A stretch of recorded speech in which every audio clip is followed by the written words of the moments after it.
Nasa kulungan nyo ngayon. Sundan natin, sundan natin. Hello? Ate Marieta, si Joy, itatakas ni Stanley. Ano pa na nangyari yun? Eh, di ba nakukulong si Stanley? Tumakas ang hinayupak. Sumama sa kanya si Joy. Base, positive, gun shooting, white and blue car, card case, General Luna, corner Madriago Street, over! Hello, Dad? Nasaan na kayo? Nasa pier na ba kayo? Huwag ka na munang tumuloy sa pier. Sinusundan ata kami ng mga pulis eh. Marge! Rigo? Nasaan mo ako?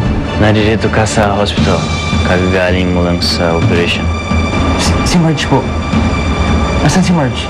Diyos ko, huwag niyong hayaan na makawala si Stanley. Huwag niyong hayaan na mawala ulit si Joy sa amin. Hoy, Stanley! Bitaw mo yung kapatid ko! Kuya? Sige! Subukan yung magpaputok! Kundi, masasabugin ko ang buko ng babae ito! Ilaan mo ako! Walang yan kay Stanley! Yung wala yung Stanley na yun, yun ang huliin nyo!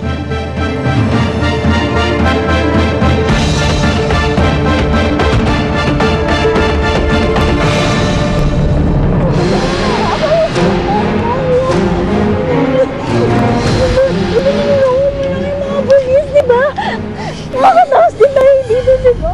Salamat ko sa kaniba. Makalapit mo eh. Tumahimik ka!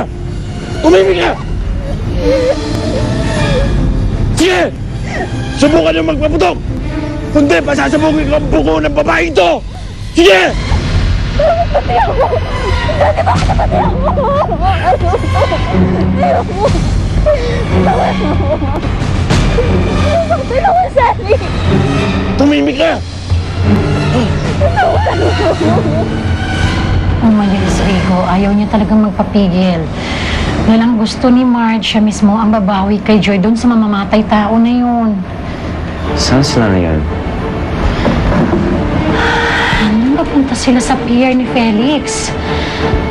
Dahil si Stanley at si Candy doon sila pupunta. Pero ang problema nito, natulugan ni Stanley na hinahabol sila ng mga pulis kaya nag-ibang rota sila. Ay, ngayon ang kinakatakot ko, Rigo. Si Marge at si Felix ay nakasunod sa kanila. Pesting buhay to. Hindi kailan akong kailangan ni Marge. Wala akong magawa. Hindi ko man siya matulungan. Rigo, wag. Rigo, sige na, relax ka na lang. Alam niyo, ang dapat nating gawin, magdasal tayo. Nang sa ganun, makabalik dito si Marge ng buhay. Xavier? Ang mami. Nasaan na mami? Stanley! Paano na ang baby natin pag namatay ako? Paano na tayo? Stanley, please, sumuka na, please. Magsimula na lang tayo ulit. Para sa bata, please. Stanley, please, maawa ka na. Stanley. Hindi na kita kailangan. Kaya pasensyahan na tayo. Mas kailangan ko iligtas ang sarili ko kaysa sa'yo at sa magiging anak natin. Ayop ka! Ayop ka! Mamatay ka na sa akin! Tumigil ka! Kuya, natulungan mo ako! Ayop ka! Patakin mo ako! Wala lalaman! Wala lalaman! Kundi! Tutulungan ko ang babae ito! Wala lalaman! Tulungan mo ako, kuya! Ha? Patakin mo ako! Tumigil ka! Ayop ka! Patakin mo ako! Ha? Patakin mo ako! Ayop ka!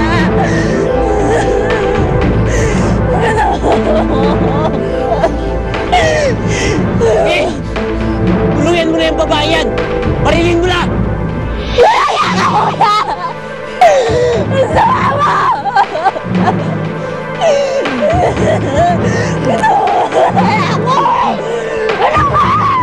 Tumigil ka!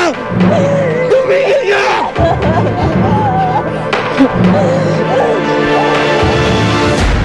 Nahulog siya sa balong, Rigo. May tama ng baril. Yung ang kinamatay niya.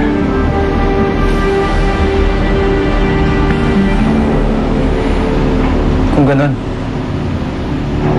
siya yung napuruhan ni Aurora. Nasaan yung hayop na babae yun? Nasaan siya?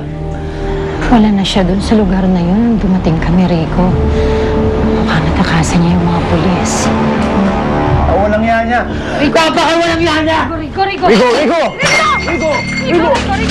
Baka walang yan niya! Rico!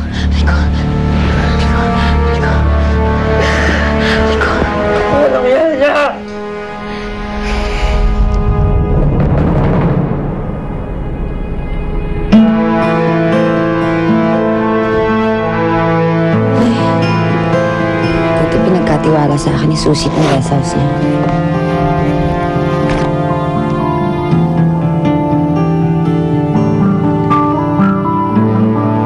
Subscriber cannot be reached. Please try your call later. Nasaan na kaya si Daddy? Tumigil ka! Ano pang hinihintay mo? Putok mo na yan! Joey! Bakit ako mag-aalala sa'yo? Gusto mong sumama sa lalaki na yan, di ba? Eh di diyan ka na! Bitawan mo ako! Ang sama mo! Ang sama mo, kuya! Tumigil ka! Daddy, bitawan mo ako! Bitawan mo! Kuya! Di mo kami matatakot, Stanley! Dahil sa'yo namatay si Inay at si Tay! Kasalanan mo kung bakit kami nagkahiwa-hiwalay magkakapatid! Tanga ka! Kahit mapatay mo yan o hindi, mahuli ka pa rin ng pulis! Wala ka ng takas! Napakawalang yawa, kuya! Napakawalang yawa! Stanley, bitawan! Tumigil ka! Bitawan mo ako! Walang